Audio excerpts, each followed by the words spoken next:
And let's take a closer look at what's ahead for the 2007-2008 season. Come the 2007-2008 season, the Baltimore Blast, the California Cougars, the Chicago Storm, the Detroit Ignition, the Milwaukee Wave, and the Philadelphia Kicks will have 3 new franchises to contend with for the MISL title. The MISL Management Committee in January unanimously approved expansion back into Monterrey, Mexico, bringing an international flavor to the league. The team will play in the state-of-the-art arena, de Monterrey. The Prudential Center in Newark is the latest state-of-the-art arena. This will be the home of the reborn MISL's first team in the New York metropolitan area. The soon-to-be-named club is managed by Jeffrey Vanderbeek and Michael Gilfillan, owners of the NHL's New Jersey Devils, a team that knows a little bit about winning and the value of a new building to call home. The third new entry into the MISL promises to have the same thrills and chills as some of Orlando's other fast-moving experiences. For the first time ever, Central Florida will be able to bite into pro indoor soccer in the fall of 2007 with the debut of the Orlando Sharks.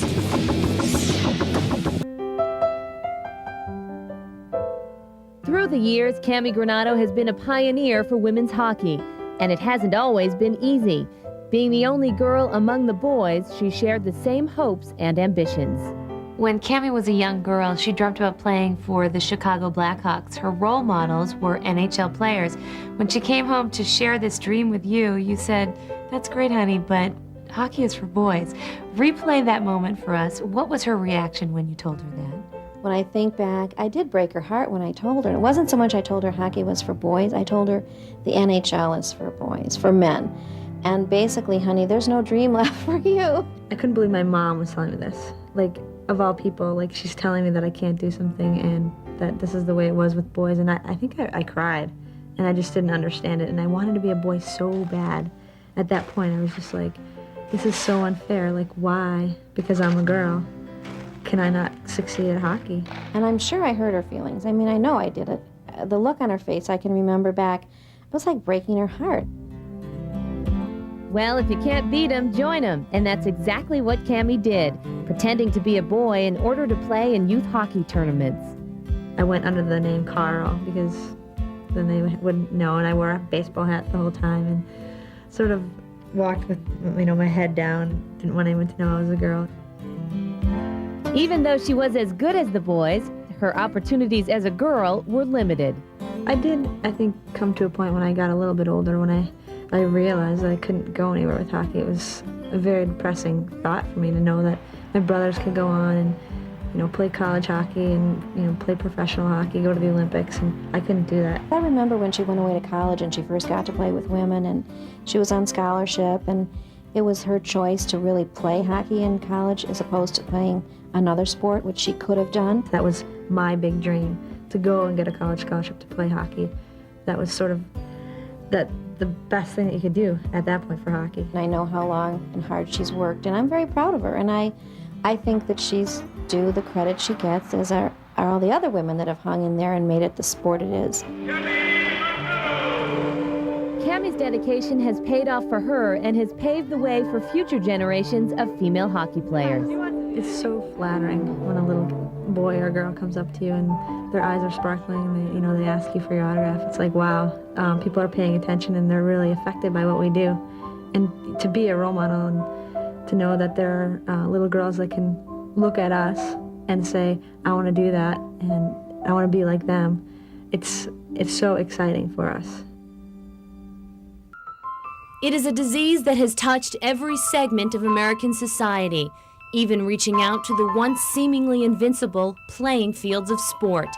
Basketball's Magic Johnson, Olympian Greg Louganis, boxer Tommy Morrison, 3 of the most prominent and public casualties of 15 years of AIDS in America. Just south of Santa Barbara, a lesser-known athlete runs along the cliffs above the blue Pacific. Not just a recreational jogger, Jim Howley runs for his life, fighting his own battle against that cruel disease. The story begins in 1983.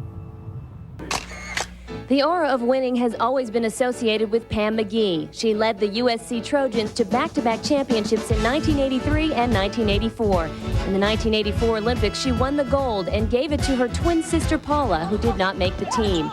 After playing 9 years overseas, Pam decided to take her winning ways to the WNBA. I mean, I'm just excited to being drafted in the first round and being this inaugural season, being a part of it. I'm just excited about that. We're in beautiful Salt Lake. Man, watch out behind you. You sign autographs? Early on, the Monarchs shared the same potential as every other team that Pam has ever been on, a desire to win, and the positive feeling was contagious.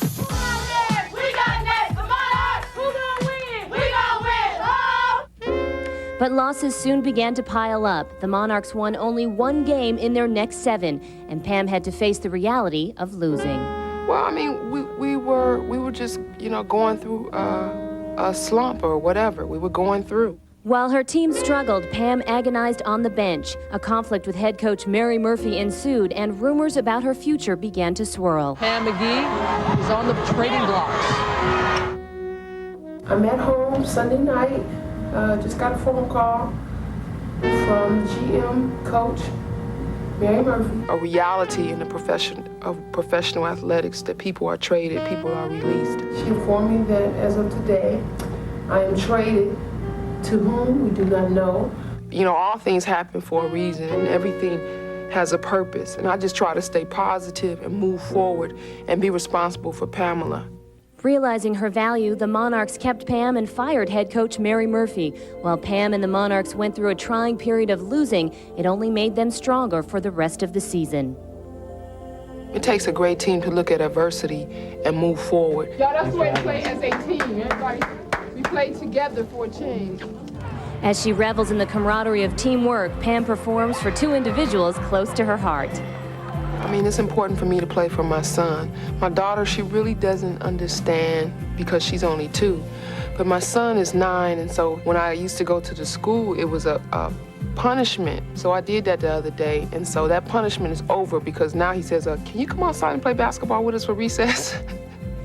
As an escape valve from reality, Pam has been writing her own column for a local newspaper. The writing is, for me, an outlet, a vent after a bad game. The things that I would write about would sometimes be my personal experience, things that I experienced in relationships as being a woman, the pain that we suffer when a relationship doesn't go the way we planned it, being a mother. Even though the Monarchs might struggle, 34-year-old Pam McGee has realized how well-rooted in life she is. Basketball is something I do. Basketball is not my life. I have 2 children, I write, and that's what keeps everything for me in perspective. Her name is Jeanette Lee, or you may know her as the Black Widow, and she has taken the billiards world by storm. Look at that shot. She began playing at 18, and it didn't take Jeanette long to rise to the top. At 23 years old, she became the #1 female player in the world. For Jeanette Lee, it all started right here in this Brooklyn, New York neighborhood. Raised in a traditional Korean home, Jeanette spent her childhood playing with friends, going to school, and making plans for the future. One plan her mother wasn't ready for was Jeanette's announcement that she was dropping out of college to play pool. In some reason, I think she wanted to make me happy, yet she couldn't.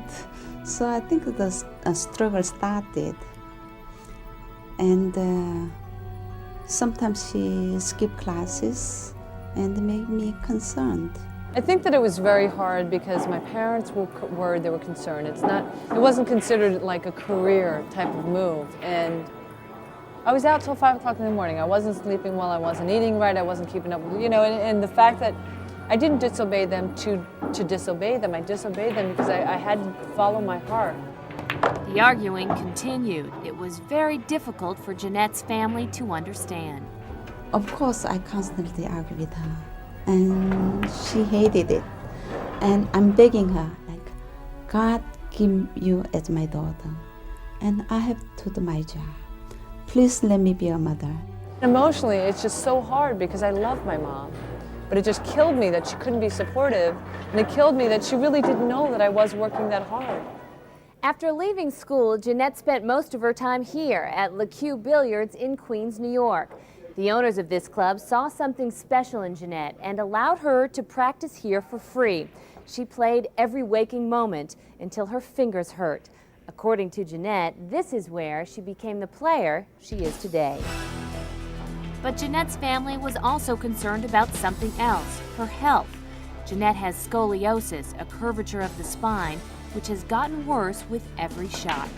They had to implant a 30-inch metal Harrington rod, which is now 13 years old, this rod, and it's had plenty of wear and tear from all this pull. So I think eventually I will probably have to have surgery again, because in the last year and a half I've had quite a bit of pain. Despite the pain, Jeanette can't stop playing the game she fell in love with as a teenager. I can't get enough of it. I can't seem to get good enough. I can't seem to feel enough. You know, it gives me so much joy. I want more, I want more, I want more. After a couple of years ranked number 2, Jeanette is now back where she is comfortable, number 1. Just watching alone, I said, you know, the heart is so pounding.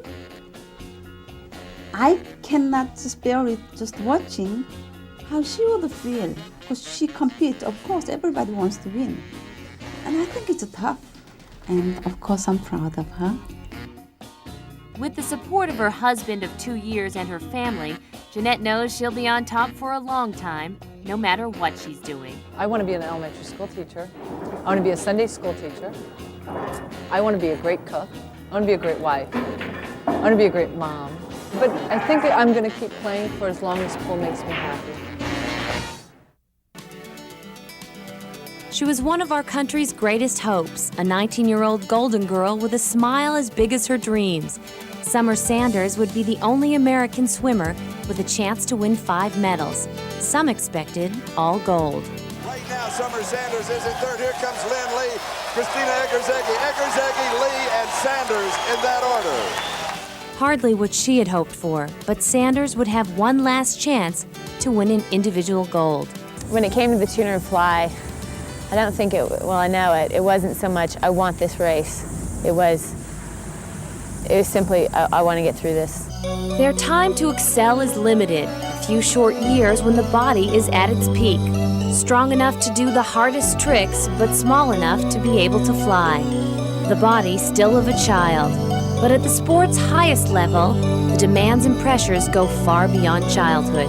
We have 2 cultural values hitting head on here. I mean, one is that we really value our children in this culture because we have these wonderful child labor laws. You know, we're great parents and we do everything for our kids. On the other hand, we love to win. And so which one is going to win out? And I think we haven't really recognized the price that these girls have paid to be the best in the world in gymnastics and to win. Christy Hemrich paid the ultimate price, losing a 3-year battle to anorexia nervosa last August. Although the Gymnastics Federation had been aware of a growing incidence of eating disorders within the sport, Christy's death forced them into action, creating a task force to address the problem. Remember Don Porter's involvement in the USOC grant scandal from 1991? Well, the executive director of the ASA now finds himself entangled in another USOC ethics matter. This time it involves Porter's link to Bill Hybl, the man poised to become the next USOC president. Questions of ethics are raised because Hybl heads a private foundation which over the years has given millions of dollars in grants to various Olympic organizations. Recently, Hybl's foundation offered a grant to the International Softball Federation. And guess who heads that organization? Don Porter. But the matter becomes a real conflict of interest when you find out who sits on the committee that picks the next USOC president, Don Porter. If you want to be different and if you want to be better, you have to compromise a little things. Dominique understands compromise and has willingly traded in a normal childhood to pursue her Olympic dream. But no amount of dedication or even talent will take her there if she fears competing before a worldwide audience. In this sport, only the mentally strong survive, but that type of strength must be cultivated. How nice would be the coaching life if everything would come automatically out. If I would snap my finger and I could influence my little athletes to be the ultimate striving machine, the ultimate little fighters. It doesn't work on that way. You have to influence them day by day. You have to give them the strive. You have to give them the guts. You have to give them the desire. I want to be the best. But you have to show them the way. If you are not asking them, if you are not pushing them, if you are not turning them into little fighter tigers, then they will never become turn tigers.